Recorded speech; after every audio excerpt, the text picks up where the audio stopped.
বন্যার খবর জানতে যাচ্ছি জামালপুরে স্থানীয় প্রতিনিধি আসমাউল আসিফের কাছে। সরাসরি যোগ দিচ্ছেন তিনি আমাদের সাথে।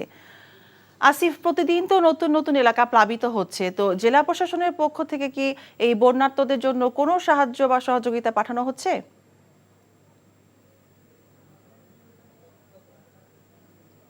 মিতা, জামালপুরের সার্বিক বন্যা পরিস্থিতি কিন্তু অপরিবর্তিত রয়েছে। উজানের দিকে পানি কিছুটা কমলেও বেড়েছে ভাটির দিকে। আজ সকালে দেওয়ানগঞ্জের বাহাদুরাবাদ ঘাট পয়েন্টে যমুনা নদীর পানি 7 সেন্টিমিটার কমে বিপৎসীমার 86 সেন্টিমিটার উপর দিয়ে প্রবাহিত হচ্ছে। আর এদিকে সরিষাবাড়ির জগন্নাথগঞ্জ ঘাট পয়েন্টে গত 24 ঘন্টায় 3 সেন্টিমিটার বেড়ে এখন 118 সেন্টিমিটার বিপৎসীমার উপর দিয়ে প্রবাহিত হচ্ছে। জেলার দেওয়ানগঞ্জ, ইসলামপুর, বকশীগঞ্জ, সরিষাবাড়ি, মেলান্দ, মাদারগঞ্জ উপজেলার 50টি ইউনিয়নের 2 লক্ষাধিক মানুষ পানিবন্দী। তো এই পানিবন্দী মানুষের ঘরে ঘরে কিন্তু আসলে এখন তীব্র খাদ্য সংকট চলছে। জেলার বেশ কিছু আশ্রয় কেন্দ্রে হাজার হাজার পরিবার আশ্রয় নিয়েছে।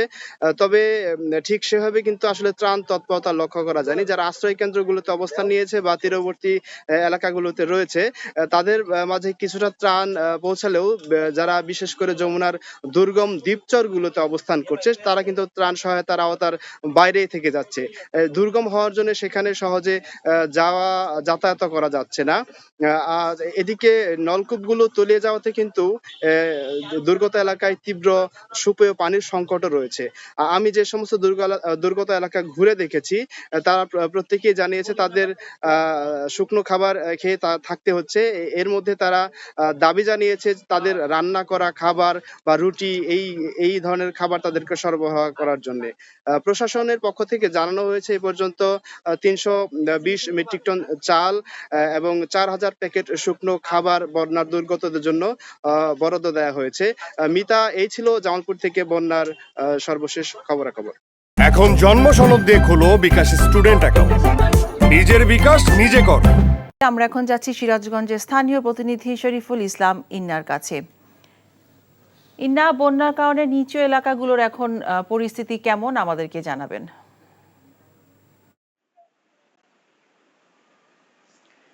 মিতা, উজান থেকে নেমে আসা পাহাড়ি ঢল এবং ভারী বর্ষণের কারণে সিরাজগঞ্জে যমুনা নদীর পানি বৃদ্ধি অব্যাহত রয়েছে।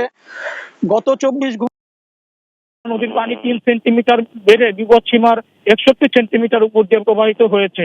তো এই পানি বৃদ্ধির কারণে উপর দিয়ে প্রবাহিত হয়েছে। তো এই পানি বৃদ্ধির কারণে সিরাজগঞ্জের প্রতিদিনই নতুন নতুন এলাকা প্লাবিত হচ্ছে এবং এতে ভোগান্তিতে পড়েছেন এই অঞ্চলের মানুষ। জেলা ত্রাণ ও দুর্যোগ কার্যালয় থেকে আমি যেটা জানতে পেরেছি, তারা যেটা জানিয়েছেন যে জেলার 34টি ইউনিয়নের প্রায় 5362 পরিবারের প্রায় 24,000 মানুষ এই বন্যায় ক্ষতিগ্রস্ত হয়েছে।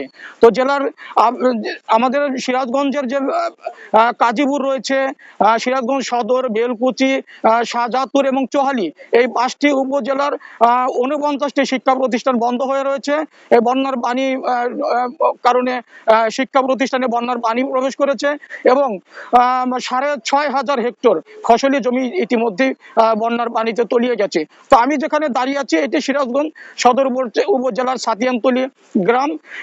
এই গ্রামের অসংখ্য তাঁত কারখানা রয়েছে, যে কারণ এই বন্যার পানিতে তাঁত কারখানার মধ্যে ইতিমধ্যে পানি ঢুকেছে এবং তাঁত কারখানাগুলো বন্ধ হয়ে গেছে, যে কারণে শ্রমিকরাও বেকার হয়ে পড়েছে।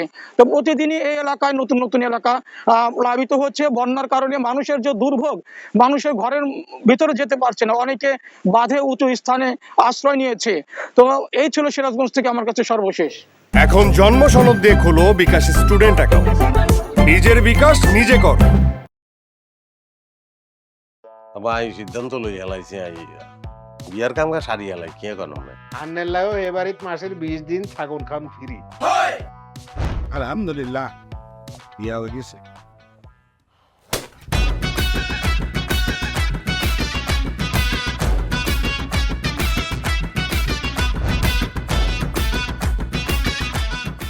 জীবনে কোনোদিন হুইনছেন লাউ আর কচুলই পোলার হইর বাড়িত কেউ গেছে আর কথার বাইরে যদি এক পা আপনি যান, আই আন্নেরে সুজা তালাক দি দিমু, বুঝছেন নি? ভাইয়া কিছু টিয়া পয়সা দেন। কামর দে আরে খাই পেলা, লবণ দিয়ে আরে খাই পেলা। আই চাই না আর জামাই ঘর জামাই থাক, আন্নে আমারে আন্নে কো বাড়িতে লই চলেন। হায় আল্লাহ রে কাশেম কাশেম আমনেরে বহায় বহায় খাওয়াইতে পারতাম না, আমি কাম করি খান। এরে কাম করছি নি খেতে কোনোদিন নাই আচ্ছা আর জীবনটা লই তুই এরকম চিনিমিনি কিনলেই কিনলি। তুই কি আর হোলারে বিয়ে দিয়ে ওর বাড়িতে আড়াইছ না জেলখানা ঢুকেছিস? অন আরে তো ওই বাড়িতে একবার যাইতে হতো না, কিনলে ওই সাপাত। আরে তোর কথা কইতে কইতে মনে হচ্ছে কোন জ্ঞানে ফিরেন না। আব্বা এরে আব্বা,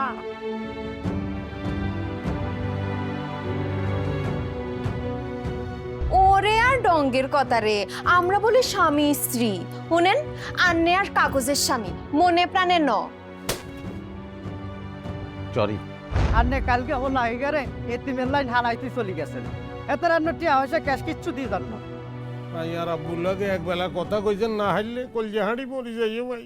ব্যাকের লই মিলিমিশি কেমনে থাকুন যায়, কেমনে শান্তিতে থাকুন যায়, বাইসের কোনো দিন এমনি। তুই ঠিকই কইছিস বাজে, ঠিকই কইছিস।